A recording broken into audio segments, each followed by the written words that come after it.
ইমানদার মুসলমানকে আমার একটাই বলার, আপনারা কোনো ইমানকে দুর্বল করবেন না। মুসলিম সমাজের মানুষ আপনারা মুনাফিকের খাতায় নাম লিখাবেন না। আপনারা ভোট যেদিন আসবে, ইলেকশন কমিশন এখনো ভোটের সূচি ডিক্লেয়ার করেনি। আগামী 3রা মার্চ থেকে 6 মার্চের মধ্যে আগামী দিনে এপ্রিল মাসে 3 দফায় ভোট হতে যাচ্ছে। সেটা 15 থেকে 27 এপ্রিল ভোট হবে, আর 30 এপ্রিল গণনা হবে। সম্ভবত এক আধ দিন আগে পেছু হতে পারে। সেটা যখন হবে, এই সম্বোধনার থেকে বড় কথা, আমাদের যারা মনোনীত প্রার্থী হবে তাদেরকে দুহাত তুলে দোয়া করতে হবে আর বুতাম টিপে ভোটটা দিতে হবে। তা না হলে কিন্তু এই যে বাবরি মসজিদ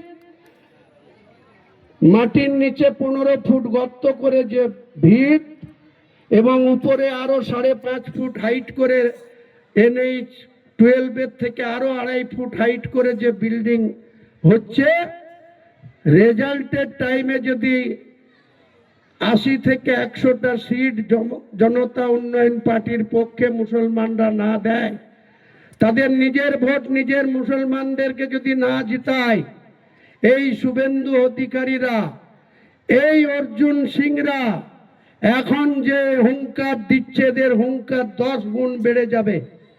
তারা সেদিন এই মসজিদকে তারা আবার বুলডোজার নিয়ে ভাঙতে আসবে। আর প্রশাসন যদি তাদের হাতে থাকে, আমি যতই চেষ্টা করি সেদিন কিন্তু এটা রোখা একটু শক্ত কাজ হবে। আর আপনারা 80 থেকে 100টা সিট দেন। ছোটবেলায় পুতুল নাচ দেখেছেন তো? পিছন থেকে সুতো টেনে পুতুলকে নাচাতো। তা আমি বাংলার মুখ্যমন্ত্রী ওই মমতাই বসুক আর শুভেন্দুই বসুক, একবারে চাবিটা আমার হাতে থাকবে। পুতুল নাচে করে নাচাবো। পুতুল যেভাবে নাচাই সেইভাবে আমি এদেরকে নাচাবো। আর বাবরি মসজিদের ধারে কাছে কেউ আসার নাম করবে না। বাবরি মসজিদ হচ্ছে, ইনশাল্লাহ বাবরি মসজিদ হবে। তাই অনেকে বলছে বাবরি মসজিদ নিয়ে কেন রাজনীতি করবে? আরে তোমরা রাম মন্দির করে কেন ভারতবর্ষের গদি দখল করেছো? তোমরা হিন্দু হিন্দু হিন্দু সনাতনী সনাতনী করে কেন বাংলা দখল করার কথা বলছো? মুসলিমদের জিহাদ শব্দটা হচ্ছে খুব ভালো কথা, কোরআনে আছে জিহাদের কথা। জিহাদ, নবী সাহেব জিহাদের ডাক দিয়েছিলেন। আমাদের শেষ নবী ওহুদের যুদ্ধে জিহাদের ডাক দিয়েছিলেন, কারবালার যুদ্ধে জিহাদের ডাক দিয়েছিলেন। আর ইনারা সেই জিহাদকে এমন তাচ্ছিল্য করে বলছে জিহাদিদের শাসন করতে হবে। এই বাংলাদেশের ভোট হয়ে গেল 12ই ফেব্রুয়ারি। 30 বছর পর একজন পুরুষ মানুষ, খালেদা জিয়ার বড় পুত্র তারেক রহমান, আগে 2 বছর জেল খেটেছিল এরশাদের আমলে। তারপরে 17 বছর বাংলাদেশের বাইরে ছিল, লন্ডনে। তারপরে আসলো, কয়েকদিনের মাথায় আল্লাহ খালেদা জিয়াকে নিয়ে নিল, মারা গেল। দেখুন বাংলাদেশের মানুষ তাকে মেজরিটি দিয়েছে, আজকে ভারতবর্ষের এই বাংলাদেশের প্রধানমন্ত্রী হয়েছে।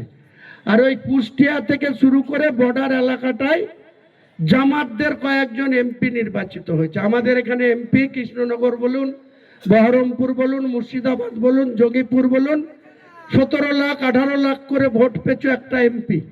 আর বাংলাদেশে 5 লাখ 5.5 লাখ 4 লাখ 80 করে একটা এমপি। 300 MP seat. একজন মনোনয়ন করার পর মারা গিয়েছিল, তাই 299টা ভোট হয়েছিল। রেজাল্টের নিরিখে, সংখ্যার নিরিখে বিএনপি মেজরিটি পেয়েছে, আর জামাতরা বেশ কিছু এমপি জিতেছে। এই শুভেন্দু অধিকারী বলছে যে আমি নাকি বাবরি মসজিদ করছি। ওই জামাতদের সাথে আমি 28 সেপ্টেম্বর 2025 কলকাতা এয়ারপোর্ট হয়ে এই কেন্দ্র সরকারের বিদেশ নীতি মেনটেন করে ভিসা নিয়ে আমি অফিসিয়ালি ছাড়পত্র নিয়ে আমি বাংলাদেশ গেছিলাম। ঢাকাতে আমাদের কিছু আত্মীয় আছে, নারায়ণগঞ্জে যেখানে জ্যোতিবাবুদের আদি বাড়ি সেখানে আমার কিছু আত্মীয় আছে, কেরানীগঞ্জে কিছু আত্মীয় আছে, খুলনায় কিছু আত্মীয় আছে। আমি 36 বছর পর 28শে সেপ্টেম্বর 2025 আমি এয়ারপোর্ট হয়ে গেলাম।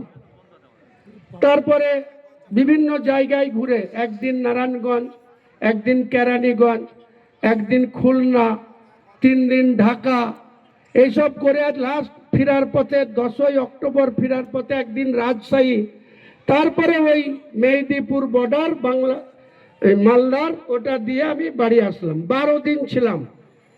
এই বিরোধী দলনেতা আজকে ট্রিটমেন্ট করছে যে আমার সঙ্গে নাকি জামাত যোগ আছে। জামাতের বাংলাদেশের উগ্রপন্থী সংগঠন জামাত, তার সাথে যোগ হচ্ছে। আমি নাকি বাংলাদেশ গিয়েছিলাম, তাই সেখান থেকে কোটি কোটি টাকা নিয়ে এসেছি, তাই আমি এই বাবরি মসজিদ করছি। তা আমি এই শুভেন্দু অধিকারীকে বলছি, তুমি ভেড়া নাকি, না তোমাদের কেন্দ্রের সরকারটা ভেড়া? আমি গিয়েছি এয়ারপোর্ট হয়ে, 12 দিন বাংলাদেশে থেকেছি। তোমার হাতে তো ইডি, তোমার হাতে তো এনআইএ। বেলডাঙ্গাতে 36টা মুসলমান ছেলেকে বিনা কারণে এনআইএ নামিয়ে বেলডাঙ্গার পুলিশ প্রশাসনের গাফিলতিতে তারা রোড ব্লকেট করলো, তাদের অ্যারেস্ট করা হলো 17 তারিখে। 16 তারিখে শুক্রবার তারা 7 ঘন্টা অবরোধ করলো। পুলিশ বেলডাঙ্গার আইসি এসডিপিওরা কেন সেদিন সেই অবরোধকারীদের 8 ঘন্টার মধ্যে থানায় লিগিয়ে আটকে অবরোধ তুলল না? 7 ঘন্টা তাদেরকে অবরোধ করতে দিল। এই তৃণমূলের এমএলএ হাসান, আপনাদের এখানকার এমএলএ ছিল, তার আর রেজিনগরের রবি চৌধুরীর উস্কানিতে সেদিন 7 ঘন্টা অবরোধ করে আজকে 36টা মুসলমান 22 বছর থেকে 32 বছরের ছেলে, তাদেরকে 36 জনকে অ্যারেস্ট করলো রাস্তা অবরোধের ধারায়। আজকে এনআইএ নামিয়ে দিল। তলায় তলায় যোগ সাজস বিজেপি আর তৃণমূলের। এনআইএ নামিয়ে দিয়ে এনআইএ ধারাতে, একটা দেশদ্রোহী বিরোধী ধারাতে তাদেরকে ট্রান্সফার করে আজকে 36টা ছেলের কি অবস্থা। আমি বলেছি আগামী রবিবারে হাজার হাজার লোককে রোজা করে 3টের সময় বেলডাঙ্গাকে পুরো ঘিরব, বেলডাঙ্গা থানাকেও ঘিরব। কেন অ্যারেস্ট হলো যে ধারায়, তারপরে কেন এনআইএ ধারা তাদের বিরুদ্ধে লাগু করা হবে? সেই 36টা গরিব মানুষের মা, স্ত্রী, তাদের বাড়ির সন্তানরা খাবে কি? কবে তারা জেলে জামিন পাবে তার কোনো ঠিক নাই। আজকে মুসলমানদেরকে এইভাবে দিনের পর দিন তুমি মুসলমানদের তলায় তলায় সেটিং করে তুমি মুসলমানদের ভোট ব্যাংক হিসেবে ব্যবহার করবা, তাদেরকে দুধেল গায়ে আখ্যা দিবা। আগামী দিনে 2026-এ মমতা ব্যানার্জি আপনি প্রস্তুত থাকুন। এতদিন মুসলিমদের দুধেল গায়ে বলে দুধ খেয়েছেন, তো জুড়া পায়ের লাথি খাওয়ার জন্য প্রস্তুত থাকুন। মুসলিমরা জুড়া পায়ের লাথি মারবে আপনার এই তৃণমূলের পার্টির হয়ে যারা ভোটে দাঁড়াবে তাদেরকে। তাই আমি আমার বক্তব্য বাড়াবো না, আমার অনেক কাজ রয়েছে, তাই আপনাদের